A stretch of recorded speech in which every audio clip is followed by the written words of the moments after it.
like I'm going for a fight and I have to win that battle. नहीं है कि गलत दिया हुआ है या दिया हुआ है, इसकी बात नहीं है, दिया ही नहीं हुआ है.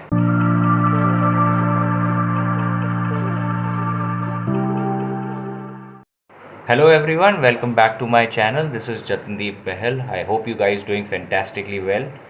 Today we are going to talk about the topic IELTS. वैसे तो YouTube में ऐसी वीडियोस भरी पड़ी हैं जिसमें बताया गया है कि IELTS को क्लियर कैसे करना है, कौन से इंपॉर्टेंट पॉइंट्स हैं और क्या क्या चीज़ों का ध्यान रखना है.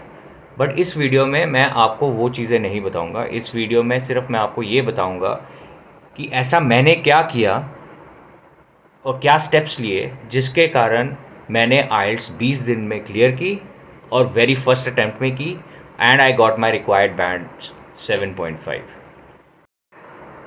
पहला पॉइंट तो ये कि आई यूज़ टू मेक श्योर कि मैं हर रोज़ एक पेपर पूरा करूँ ही करूँ.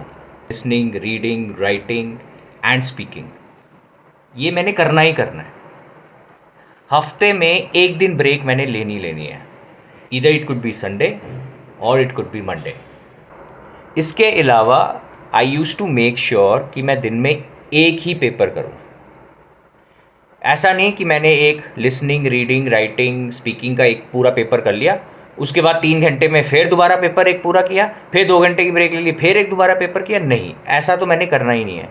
क्योंकि सुबह पेपर करते हो आपका माइंड फ्रेश होता है और जितनी बार आप दोबारा रिपीट करते रहोगे पेपर पूरे दिन में, दोपहर को करोगे और फिर आप शाम को करोगे, उसके कारण क्या है, आपका माइंड फ्रेश नहीं रहेगा. आप सुबह करोगे आपके बैंड्स अलग आएंगे, आप दोपहर को करोगे आपके पॉइंट्स अलग आएंगे और रात तक आपके बैंड्स तो बिल्कुल ही नीचे चले जाएंगे. उसके कारण क्या होगा, आपका जो कॉन्फिडेंस लेवल है वो तो बिल्कुल ही धज्जियाँ उड़ जाएंगी उसकी.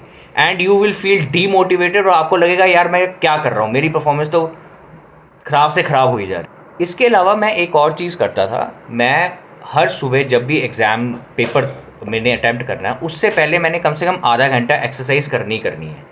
उससे क्या है, मेरा पूरा माइंड फ्रेश हो जाता है, मेरी बॉडी फ्रेश हो जाती है and I am ready to go for a fight. It's like I am going for a fight and I have to win that battle. से आपका अटैम्प्ट जो है वो काफ़ी हद तक आप कॉन्फिडेंस लेवल पे उसको अटैम्प्ट करोगे and you will be performing very well in that paper. So let's move on to our modules now. The first module we are here talking about is listening. Now listening basically मेरा जो exam था वो था general exam और मैंने computer based IELTS दिया था.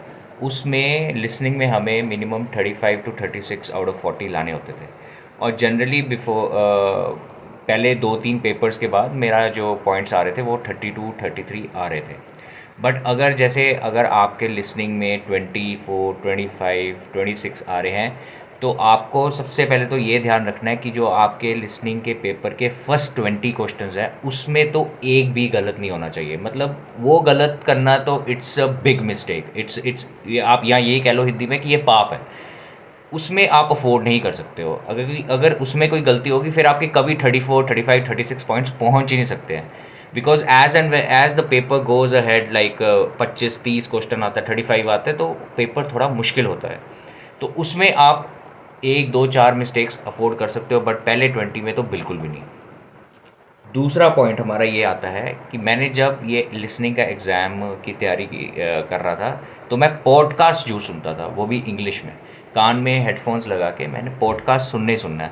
उससे क्या है कि मेरे को इंग्लिश वो सुनने का मैं हैबिचुअल हो रहा था, मेरे को एक आदत पड़ रही थी और psychologically in my subconscious mind I was feeding that kind of conversation कि मेरे को उस चीज़ की एक आदत डालनी है ताकि जब मैं एग्ज़ाम करूँ तो उसको करने में मेरे को थोड़ी ईजीनेस हो. जो थर्ड पॉइंट सबसे ज़्यादा इम्पॉर्टेंट है कि जब आपका लिसनिंग पेपर शुरू होने वाला होता है तो रिकॉर्डिंग में आपको 7 to 10 सेकेंड्स का टाइम मिलता है कि आप हर एक पैसेज को, जैसे पहले के 10 क्वेश्चंस हैं तो उसको पहले अच्छे से पढ़ लें before the recording starts. So please make sure आप वो सारे क्वेश्चंस अच्छे से पढ़ें. ऐसा ना हो कि आप सिर्फ वो फर्स्ट और सेकंड क्वेश्चन पे ही ध्यान रखें और बाकी वो पढ़े नहीं. क्यों? अगेन बिकॉज जब आप वो सब पढ़ते हो और जब रिकॉर्डिंग स्टार्ट होती है तो आपको रिकॉर्डिंग में आंसर्स ढूंढने में मुश्किल नहीं होती है. आप ईजिली उसको फाइंड आउट करके वो फिल कर सकते हो. Now before concluding the listening topic, मैं आपको एक ट्रिक बताना चाहूँगा अपनी, जो कि एटलीस्ट मेरे को तो बहुत काम आई है लिसनिंग एग्ज़ाम में, और वो ये है कि हर एक सेंटेंस का जो ब्लैंक स्पेस है जहाँ पे हमें आंसर लिखना होता है, उसका वेरी नेक्स्ट वर्ड पे मैं बहुत ही फोकस रखता था। एंड उसमें मेरे को जब रिकॉर्डिंग चल रही होती है तो finding out the answers out of that recording becomes extremely easy for me. मतलब ये मेरे लिए तो बहुत काम आया है, एंड आई एम श्योर ये अगर ट्रिक आप अपने पे भी लागू करेंगे तो आपको भी इसका बहुत बेनिफिट होने वाला है। बाकी तो आपकी लिसनिंग की प्रैक्टिस है, आप जितना आप उसको ध्यान से सुनोगे, अच्छे से सुनोगे, उतना ही अच्छा आपका फ्लो आएगा और आपके बैंड्स डेफिनेटली अच्छे आएंगे ही आएंगे। हमारा दूसरा मॉड्यूल है रीडिंग का। ना रीडिंग में सबसे फर्स्ट प्रॉब्ली सबसे ज़्यादा कन्फ्यूजन जो आती है वो आती है true false not given find करने में। सबसे पहले before is going ahead we need to understand what exactly is the meaning of true false not given. True का मतलब है कि वो जिस पैरा में हम उसका आंसर ढूंढ रहे हैं वो पैरा में उसका आंसर क्लियरली दिया हुआ है। फॉल्स का मतलब ये है कि जो आंसर जो सेंटेंस दिया हुआ है वो कंप्लीटली उल्टा है उस पैसेज में जो आंसर दिया हुआ है उसके। It's not the same, it's completely the opposite. Not given का मतलब ये है कि उस पैसेज में उस सेंटेंस के बारे में कुछ मेंशन ही नहीं है। मतलब अगर हम अगर एक पैराग्राफ हम पढ़ रहे हैं, उस पैराग्राफ में किसी आदमी की सिचुएशन के बारे में मेंशन किया हुआ है, लेकिन जो सेंटेंस है क्वेश्चन एंड आंसर्स में दिया हुआ है वो सेंटेंस कम्प्लीटली डिफरेंट है। उसका आंसर उसमें ट्रू फॉल्स की बात नहीं है कि गलत दिया हुआ है या दिया हुआ है, इसकी बात नहीं है, दिया ही नहीं हुआ है, तो उसको कहते हैं नॉट गिवन। अगला सबसे अनदर इम्पॉर्टेंट पॉइंट जो कि रीडिंग में ही आता है वो आपको टाइमिंग को देखना है। मतलब in the sense we all know that there are 40 questions in the reading and we get 1 hour to do this paper. Now इसमें हमें सबसे ज़्यादा इम्पोर्टेंट ये देखना है कि जो पहले 28 क्वेश्चंस हैं वो हम एग्जैक्टली 27 to 28 मिनट्स में ख़त्म कर दें। किसी भी तरह आपको स्टार्टिंग में ऐसी स्पीड रखनी ही रखनी है, because we all know that last paragraph is the toughest paragraph, क्योंकि उसको पूरे पैराग्राफ को पढ़ने में टाइम लगेगा। तो पहले के जो 27 क्वेश्चंस होंगे उनको हमें किसी भी हालत में 27 to 28 मिनट्स में ख़त्म करना ही है, so that for the last para we have good enough of at least 30 minutes with us to complete the entire paragraph. Next point ये है कि आपको रीडिंग में स्पेसिफिकली मैं ये आपको बोल रहा हूँ लास्ट पैराग्राफ में, क्योंकि वो सबसे टफ होता है, कि उसमें सबसे पहले आपने सारे क्वेश्चंस पढ़ लेने हैं। और जब क्वेश्चन सारे पढ़ोगे उसमें जो इम्पोर्टेंट डेट्स हैं या नेम्स हैं या प्लेसेस के नाम हैं उनको आप मार्क कर लो, ठीक है, उनको इम्पॉर्टेंटली मार्क कर लो।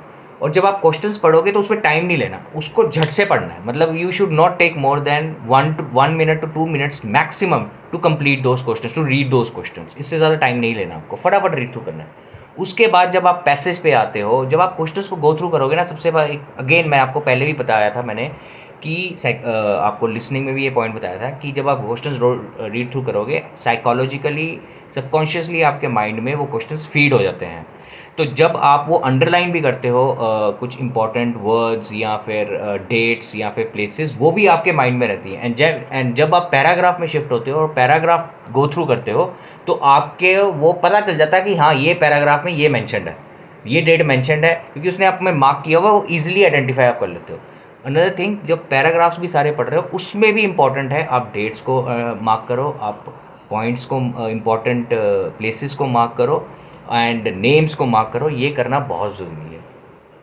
अगर आप ये चीज़ें करोगे तो आपको लास्ट पैसेज को सॉल्व करने में इतनी ज़्यादा प्रॉब्लम नहीं आएगी। But again the first and foremost very important thing is you should at least give 30 to 32 minutes for the last paragraph to complete. वो आपको अपनी स्पीड बनानी पड़ेगी कि पहले के जो पैराग्राफ्स हैं वो मैं 28 क्वेश्चन जो हैं वो 27-28 मिनट्स में उसको ख़त्म कर दूँ, इससे ज़्यादा मैं टाइम नहीं लूँ। अगर आपको कोई क्वेश्चन बाई चांस उसमें नहीं भी समझ आ रहा उसको छोड़ दो, आपको लास्ट पैराग्राफ को 30-32 मिनट देने ही देने हैं। Please keep that in mind. और कोई क्वेश्चन अगर समझ नहीं आ रहा तो उसको उस पर अटकना नहीं है, उसको छोड़ दो, क्योंकि आप दोबारा जब उस क्वेश्चन पे जाओगे ना, स्पेसिफिकली जैसे आपने लास्ट पैराग्राफ अपने कंप्लीट कर लिया और पहले के कुछ 2 या 3 पैराग्राफ्स में आपके कुछ क्वेश्चंस रह गए हैं, पहला ग्राफ जब आप लास्ट वाला कंप्लीट करोगे ना वो थोड़ा टफ होता है। उसको कंप्लीट करके आप जब दूसरे पहले वाले पैराग्राफ्स में आओगे ना, आपको वो ईजी लगेगा और आप वो आंसर ढूंढ लोगे। ट्रस्ट में, मेरे साथ हुआ है और ऐसे मैंने आंसर्स दिए हुए हैं, वो आंसर्स ठीक भी निकले हैं। तो गाइज आज की वीडियो के लिए बस इतना ही। This video is already gone past 10 minutes. जो हमारे नेक्स्ट 2 मॉड्यूल्स हैं, writing and listening, I would be very soon uploading the video for the same, and hopefully आपको ये वीडियो में बहुत हेल्प मिलेगी। मैंने एग्जैक्टली इस वीडियो में वही मेंशन किया है जो जिस तरह मैंने तैयारी की है और जिस तरह मैंने अपने आप को प्रिपेयर करके 7.5 बैंड आइल्स में लाया हूँ। And I'm sure it will help you as well. Well, thank you so much for seeing this video.